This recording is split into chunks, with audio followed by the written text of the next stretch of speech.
guys, Crystal here from Elite Hair Care USA.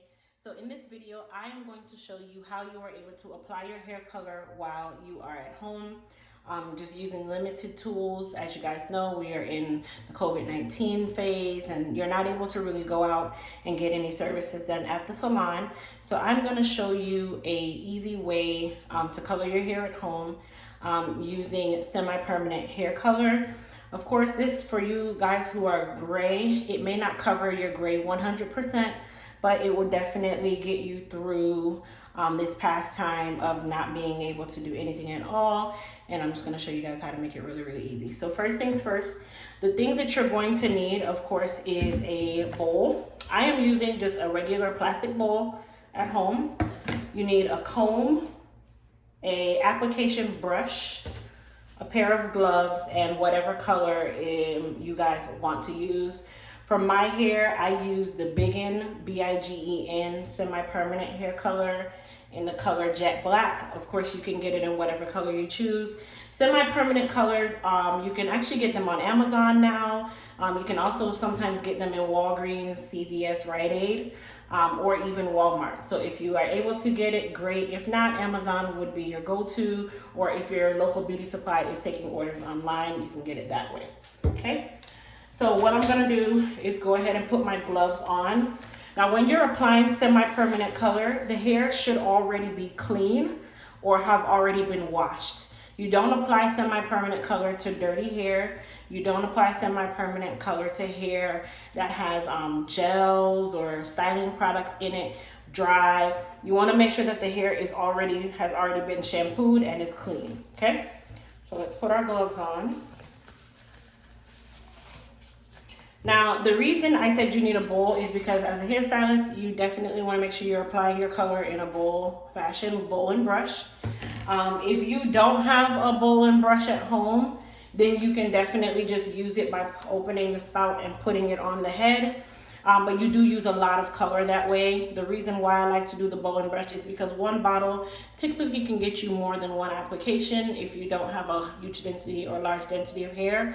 For me, one bottle I can use about 2, sometimes 3 times, okay? So what I'm gonna do is just squeeze some into the bowl. Now, if you don't wanna use a bowl that you, because you don't wanna dirty it up, you can also use a plastic cup. So I'm just squeezing it into the bowl. Okay, so I'm gonna start with that amount. Let's close that up. And you also wanna make sure you close your color up and put it when it's time for storage. So I'm gonna go ahead, you guys will see my bowl and brush here. I'm getting my brush wet, okay? And then you also wanna make sure you have a towel for if you have any type of spills or anything like that. And then that towel you'll also use to shampoo your hair. Now, when you are applying color, especially for root retouch, for those of you who are covering or blending gray, you always start at the most stubborn area first, which is typically the root. So I apply to my root first. Now, if you are lighter skin or more fair skin, you can also apply a little bit of Vaseline to your hairline so that you don't run the risk of staining your hairline, okay? I've been applying my own color for quite some time, so I'm okay with mine. But at home, if you're a novice to this, definitely apply some Vaseline to your hairline, just so you don't run the risk of it getting on your skin and staining your skin, okay? Because color can stain the skin.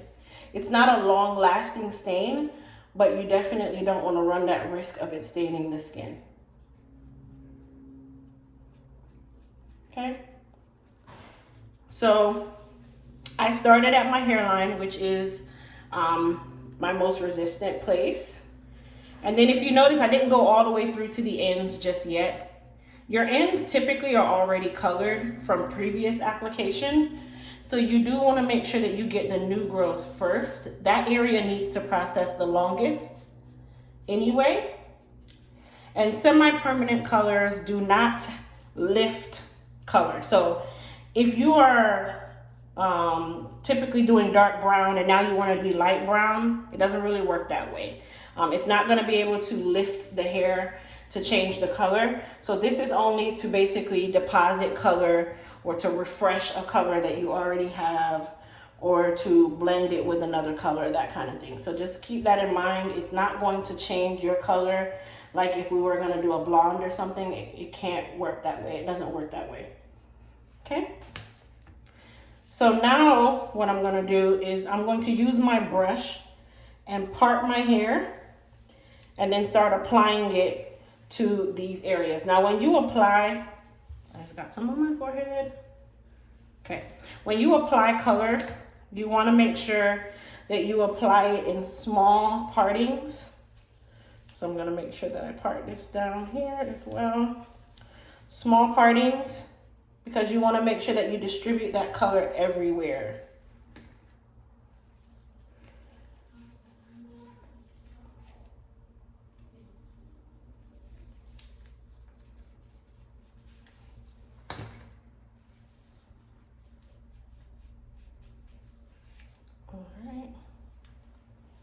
And then we're just going to continue on parting the hair and applying the color.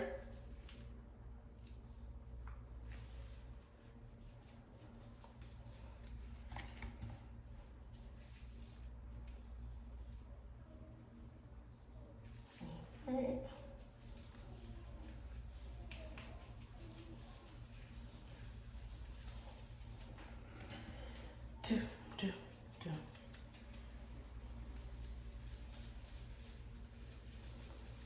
So that side is done, and then I'm going to go through and do the same thing on this side.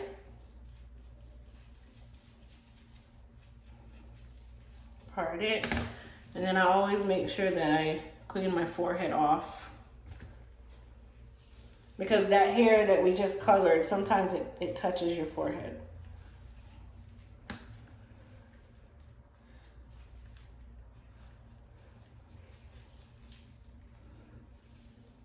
Now there is no actual application time for semi-permanent color. Of course, speed of course is good if you have, if you're fast at doing it, but it's not gonna hinder or change your hair or run the risk of damaging your hair. This is a deposit only color. It kind of works as like a filler. So honestly, take your time when you're applying this, especially for those of you who are touching up gray.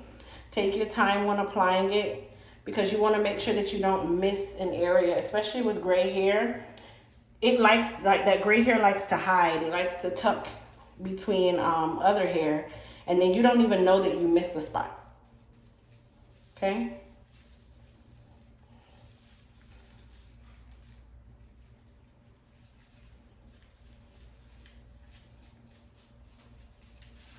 All right, so now what I'm going to do is just take my hand and just rub the remainder of my ends into the color. Now, because I have short hair, I can just rub it on in. But if you have longer hair, you then make sure you take your brush and just paint it onto the longer hair.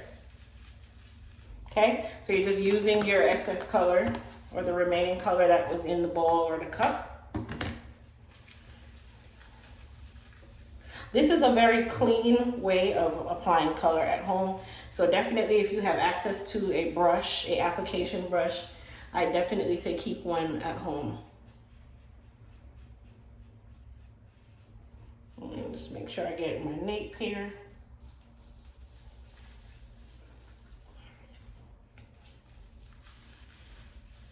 And then application time for semi-permanent color differs based on the company. Typically it's between 20 and 30 minutes without heat. Okay, so what I'm gonna do is just put my timer. I'm gonna allow mine to sit for 25 minutes without a processing cap, without heat. Processing cap is okay. That's more so it doesn't like run down your clothes or anything of the sort. Most semi-permanent colors do not require a processing cap, okay? Most of them don't, because they don't actually want you to open the cuticle. Processing caps allow that cuticle to slightly open. So most of them, they don't want it to open the cuticle. They just want it to sit on the outer layer of the cuticle itself, or the hair, the follicle itself, and process that way. You're actually not supposed to use a processing cap, so. All right, so I'm just cleaning off my ears. Just make sure that, you get any excess color off.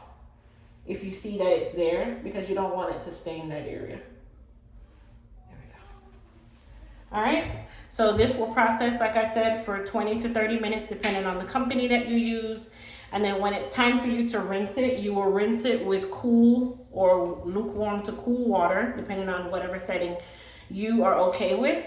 And then what I like to do is condition after. Sometimes I'll even shampoo right after, a very, very, very quick shampoo.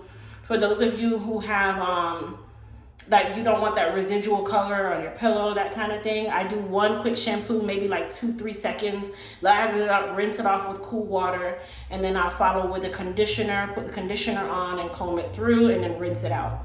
If you are doing a deep conditioner, you do not want to deep condition after the color. You should actually go through with your shampoo process, do your deep conditioner, rinse that out, and then do your color service. And then at that point, you can just do a quick comb out conditioner or detangling conditioner just to re-soften the hair after the color. Where people sometimes go wrong is they go and try to do a whole shampoo service after the color, and you just diminish the life of that color.